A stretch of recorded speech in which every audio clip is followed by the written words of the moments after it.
Okay, one other thing I'm going to make here.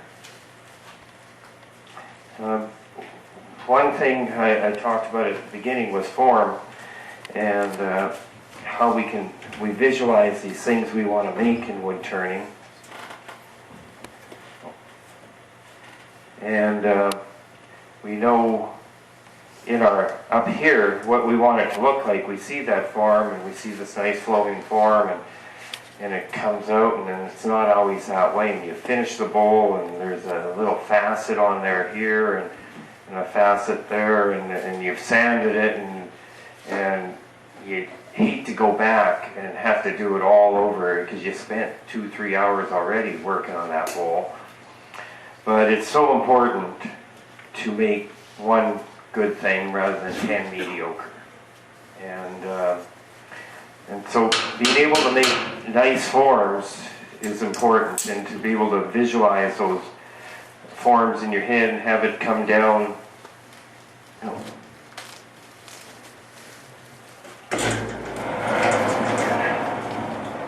and be able to do it. So a good exercise to do is make a ball. And everyone knows what a ball looks like. It's round. And we've all held a ball. We can know how to see it. Now to take that idea from here, go down through your hands onto that wood with your tools. So I'm just going to make a ball between centers without rechucking it or anything.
Out close to it.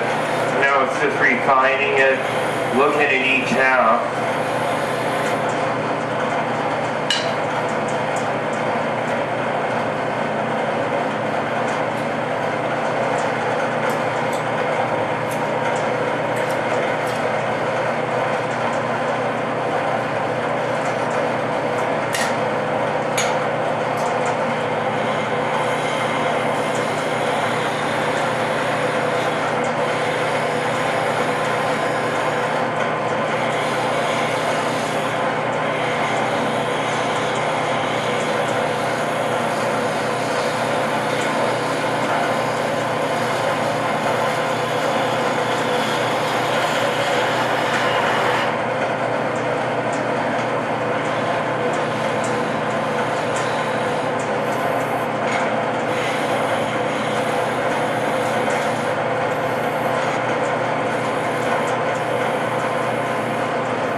There's any one simple way I can tell you to do it is just keep removing the wood you don't need, obviously, but maybe taking it off in corners.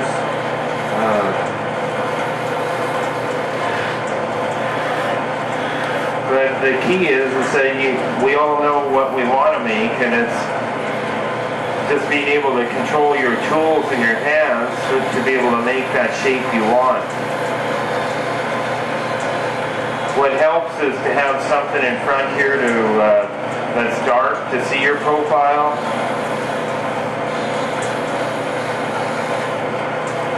Being able to have control with your tools so that you don't remove too much, and that you're able to, you know, just take a hair off. You see the shavings that are coming off, they're just like real light, hairy ones, and be able to have that control. And that all comes back to start and save, put your heel, start with your heel, lift your handle until that you remove what you want. So often we forget that, and you go in and you start with your cutting edge, and you have a catch, and then you got to remove more wood. So just when that tool makes contact, know what it's going to do, and have control over what it's going to do. There was a man in Tasmania, Merv Gray. He did a whole exhibition just on shavings from wood turning. That was it. No finished products, just shaving.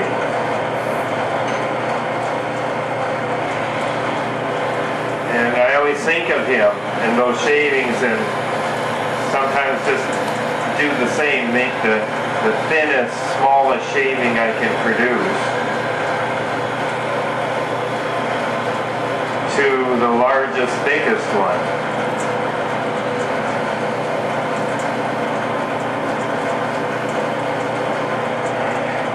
So what I do is I just look at two halves like this, so to isolate, see if that half's good, that half looks pretty close.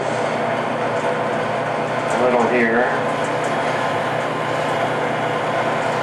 And the reason also I do this exercise, I used to make a lot of ladles, and a ladle is just a ball on a stick. And there's no way of rechucking anything that has a stick on the end of it. A little here.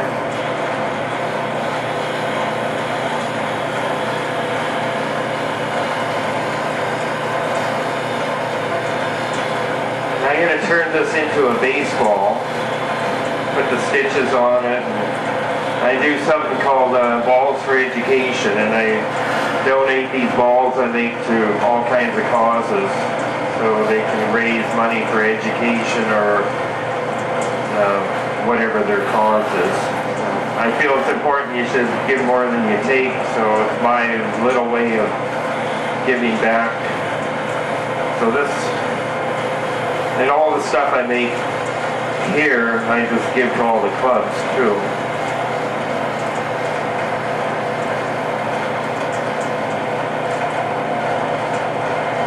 I'll put your logo on this one. Okay, so that's pretty close. A little touch here.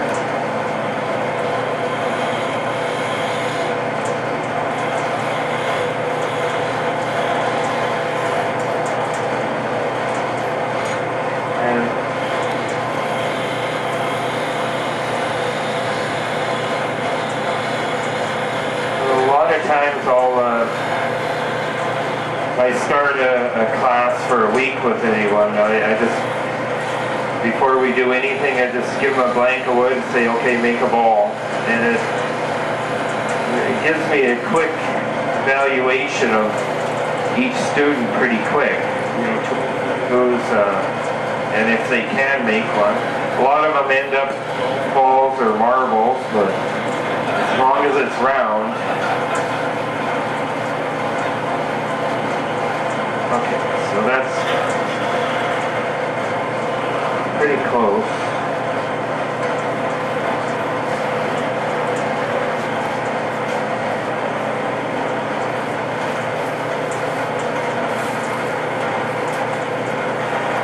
Sandpaper, you haven't seen me sand much today yet, and I don't do a lot of sanding, but this is my favorite sandpaper.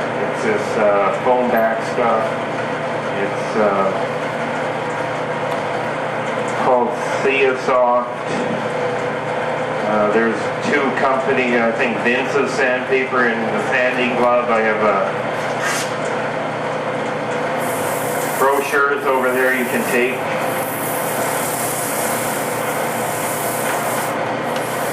But for me, sanding is just another tool to use to refine form. So pretty hard to live without sandpaper as a wood turner.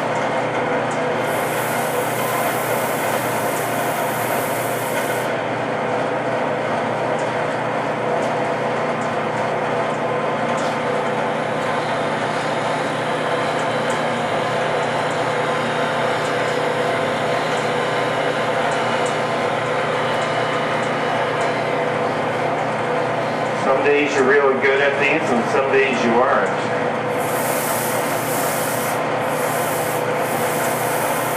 But this sandpaper, I find it's nice. It has that foam back. You don't have to worry about burning your fingers. I can use it for wet sanding.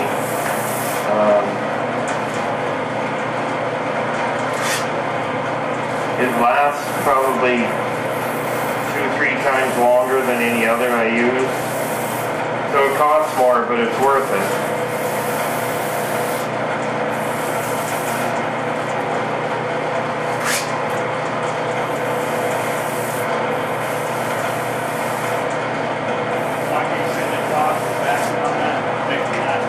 What's that? You saying the padding on the back of the sandpaper makes it last longer? Yeah, it's cloth back. It's really strong. The foam protects your fingers. You know how you always have to fold over and over? Well, this stuff you don't. So the foam's for your hand, not Yeah. for the bed. Well, and it's also, I wet sand. So that foam soaks up the water and I can just keep the water on it. So there's a ball.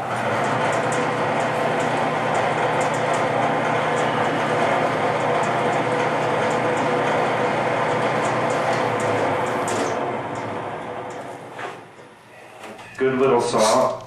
If you need a saw in wood turning, this is one from Lee Valley. $30, and it's good for wet wood, dry wood. What other tools do I have here I can show you? I use rasps a lot. I've been using pretty well for a long time different rasps from, and if you do use rasp and have them, don't put them on top of metal, because these are hand cut, both of them, sharp, and this is a new one I just ordered. This one costs you $30. It's called Dragon Rasp, and they're all hand cut, and they work pretty good. And if you needed one, probably I would recommend this one, just for the price, but this is probably a little better quality and my all-time favorite, because just the shape of it, and I can do a lot of close to things because it has a safe edge. But that's three times as much as this one. So this one's $30, $35, that one's $80 to $90. But they both work really good.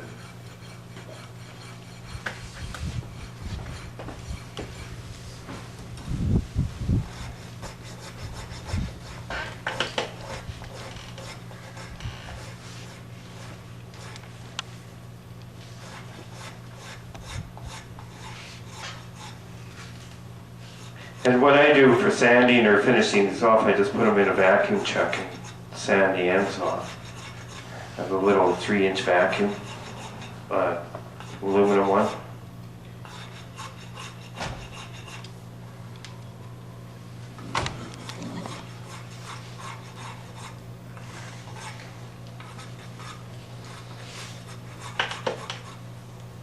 But making one of these will help you see form better.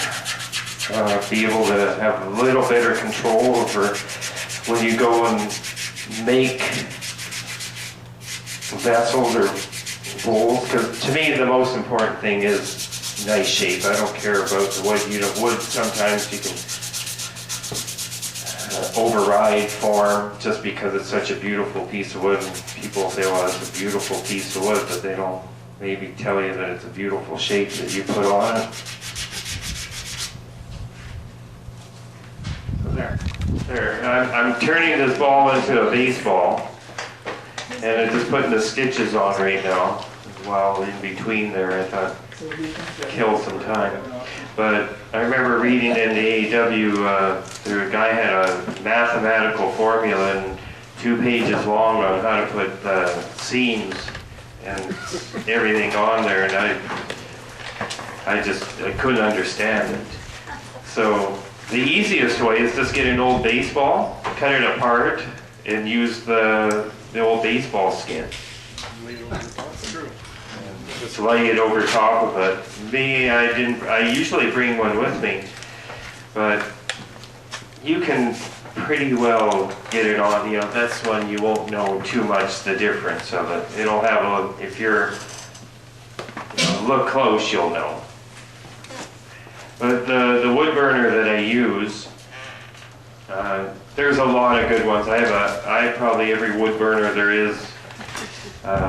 I've got the razor tip, I've got the Detail Master, I've got homemade battery charger ones. You can burn holes right through wood. And a good one that I'm using here, it's called the Burn Master. And it's about $140 just for the unit. Now they have a double port unit, but I find I never use more than one plug-in at a time, so I've never bothered with the double one. I have a double Detail Master, but I very rarely ever use the 2 of them. So this one has the right amount of juice in it, 130 watts, and it's the same as their expensive one. So that's all you need.